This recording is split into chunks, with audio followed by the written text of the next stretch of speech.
3 बज रहे थे। पूरे रेलवे स्टेशन पर सन्नाटा था। जोर जोर से हवाएं चल रही थी। तभी रेलवे स्टेशन पर एक ट्रेन आकर रुकती है, जिसमें कई सारे पैसेंजर अंदर बैठे होते हैं, लेकिन कोई भी आदमी उस ट्रेन से बाहर नहीं उतरता।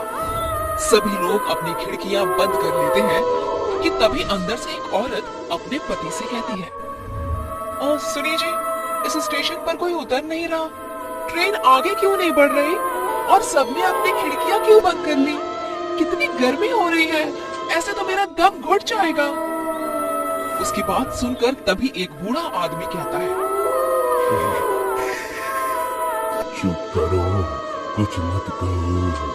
अगर अपनी और हमारी जान की सलामती चाहती हो तो भगवान के लिए चुप रहो। वो दोनों चुड़ैल बाहर ही है अभी। तभी उनके आगे वाले वीआईपी डब्बे में एक परिवार होता है जो नैनीताल से अपने गांव सहारनपुर जा रहा होता है। लेकिन एक राघव नाम का लड़का, मैंने पहली बार किसी स्टेशन पर इतना सन्नाटा देखा है। राघव को वहाँ एक कूड़ा उठाने वाली और एक चाय बेचने वाली के अलावा और कोई नहीं दिखता। तभी उसके पास चाय वाली औरत आती है। चाय, गरम चाय वाली, चाय गरम, चाय वाली साहब, गर्मा गर्म चाय ले लो। चाय अरे सुनो, कितने की चाय है? साहब, केवल 10 रुपए की। ऐसी चाय आपने कहीं नहीं पी होगी। राघव अपनी खिड़की से हाथ निकालकर उस औरत से चाय लेने लगता है, लेकिन वो औरत राघव का हाथ पकड़ लेती है और देखते ही देखते वो एक भयानक चुड़ैल बन जाती है। चुड़ैल, हे भगवान, ये चुड़ैल कहाँ से आ गई? बचाओ, अरे मुझे कोई बचाओ।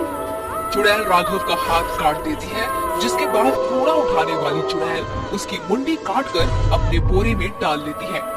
नहीं छोड़ूंगी, किसी को भी नहीं छोड़ूंगी, सबके सब मरेंगे। राघव के चिल्लाने की आवाज सुनकर डब्बे के सभी लोग जाग जाते हैं और ट्रेन के सभी पैसेंजर बहुत डर जाते हैं। और ट्रेन के चलने के बाद वो बूढ़ा आदमी उस औरत को बताता है, ये कुछ महीने पहले की बात है। संबलपुर गांव से 2 बहनें, रीता और सीता, शहर जा रही होती है।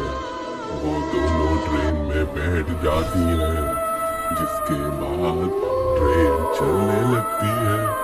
तभी रीता सीता से कहती है, बहन, अगर चाचा ने हमें अपने घर में नहीं रखा तो हम इतने बड़े शहर में क्या करेंगे? देख बहन, हमें कुछ तो करना ही होगा, क्योंकि अब हमारे साथ हमारे माता पिता नहीं है जो हमारी देखभाल कर लेंगे। हमें खुद ही अपना ख्याल रखना होगा। उस स्टेशन पर एक कूड़ा उठाने वाला था और एक चाय बेचने वाला। ट्रेन के सभी पैसेंजर सो गए थे कि तभी सीता रीता से कहती है, बहन, बहुत जोरों की भूख लगी है, चलो चाय पीकर आते हैं। वो दोनों बहनें सुनसान स्टेशन पर ट्रेन से उतर जाती हैं, जिसके बाद सीता चाय लेने जाती है।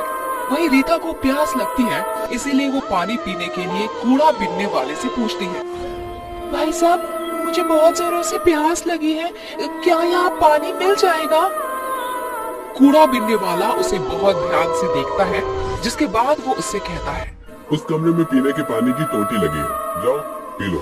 रीता पानी पीने के लिए उस कमरे की तरफ जाने लगती है कि तभी वो कूड़ा बीनने वाला उसके पीछे पीछे आता है और कमरे का दरवाजा लगा देता है। अरे भाई साहब, ये तुम क्या कर रहे हो? दरवाजा खोलो, मुझे बाहर जाने दो। ऐसे कैसे जाने दो?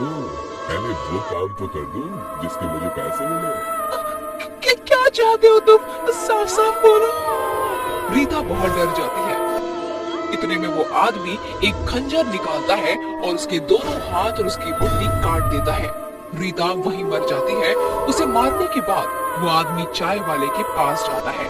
जब सीता कूड़े बिनने वाले के हाथ में खून से लथपथ खंजर देखती है तो वो डर जाती है, लेकिन तभी पीछे से चाय वाला उसका मुंह दबाकर उसे वहीं ले जाता है जहां उसने उसकी बहन रीता को मारा था। ये तुम क्या कर रहे हो? तुमने मेरी बहन को मार दिया। सीता कुछ कहती इससे पहले उस आदमी ने उसके दोनों हाथ और उसकी मुंडी काट दी। उस दिन दोनों बहनें मर जाती हैं। उनकी मौत क्यों हुई आज तक इस बात का पता नहीं चला। सरकार ने भी उन दोनों बहनों की मौत का पता नहीं लगाया, लेकिन उस दिन के बाद वो दोनों बहनें भयानक चुड़ैल बन गई, जिसके बाद वो रेलवे स्टेशन से उतरने वाले हर एक पैसेंजर के हाथ और उनकी मुंडी काट देती है। लेकिन अगर ऐसा ही रहा तो वो दोनों चुड़ैल तो कई लोगों को मार देंगी। मैं जानता हूँ, इसीलिए मैं संबलपुर गांव से शहर जा रहा हूँ, जहाँ वे दोनों बहनें जा रही थी। शायद वहाँ जाकर मुझे उन दोनों बहनों की मुक्ति का कोई रास्ता मिल जाए। वो बूढ़ा आदमी शहर में उन दोनों बहनों के रिश्तेदार यानी उनके चाचा जी के घर जाता है, जहाँ उसे पता चलता है कि उसके चाचा कुछ समय पहले ही गुजर चुके हैं। तभी रीता सीता की चाची उर्मिला उस बूढ़े आदमी से कहती है, बाबा, मैं ज्यादा कुछ नहीं जानती, लेकिन अपने पति को हमेशा किसी बात को लेकर परेशान देखा करती थी और मरते समय उनकी जेब से ये एड्रेस मिला था मुझे, शायद आपके किसी काम आ जाए। वो बूढ़ा आदमी उस एड्रेस पर पहुंच जाता है, जहां उसे एक बहुत ही जाने माने तांत्रिक बाबा मिलते हैं, जो उस बूढ़े आदमी से कहते हैं, उन दोनों बहनों की मौत उनके चाचा नथु लाल ने करवाई थी। वो चाहते थे कि उनके मरने के बाद गांव की सारी जमीन वो हड़प ले, लेकिन उन दोनों बहनों की मौत के बाद वो दोनों चुड़ैल बन गई और नथुलाल को रेलवे स्टेशन की कहानी पता चली तो उसे डर के मारे हार्ट अटैक आ गया। बाबा, मेरी मदद करो, उन दोनों बहनों को मुक्ति दिलाने में। उन्हें मुक्ति नहीं मिली तो वो ऐसे ही सबको मारती रहेंगी। वो बूढ़ा आदमी तांत्रिक बाबा को रेलवे स्टेशन लेकर जाता है और जैसे ही रात के 3 बजते हैं, वो दोनों चुड़ैल सामने आती हैं और जोर जोर से हंसने लगती हैं। चले जाओ यहाँ से, ये रेलवे स्टेशन मेरा है, मैं सबको मार दूंगी। हम तो तुम्हें केवल यहाँ तुम्हारी मौत का कारण बताने आए थे। क्या? हमारी मौत का कारण? तांत्रिक उन दोनों को उनकी मौत का कारण बताता है, जिसे सुनकर वो दोनों रोने लगती हैं।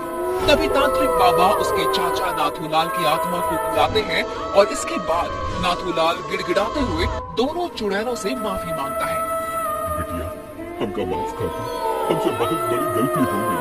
मुझे अपनी गलती का बहुत पछतावा है। जैसे मैं इस दुनिया को छोड़कर चला गया हूँ, तुम भी मुक्त हो जाओ। ये सच बात है कि अक्सर अपने ही हमें धोखा देते हैं, लेकिन अब हमारा यहाँ रहना भी ठीक नहीं है। हम दोनों मुक्ति चाहते हैं। तभी तांत्रिक बाबा उन दोनों के ऊपर पवित्र जल छिड़क देता है, जिससे वो दोनों चुड़ैलें जलने लगती हैं और उन्हें मुक्ति मिल जाती है।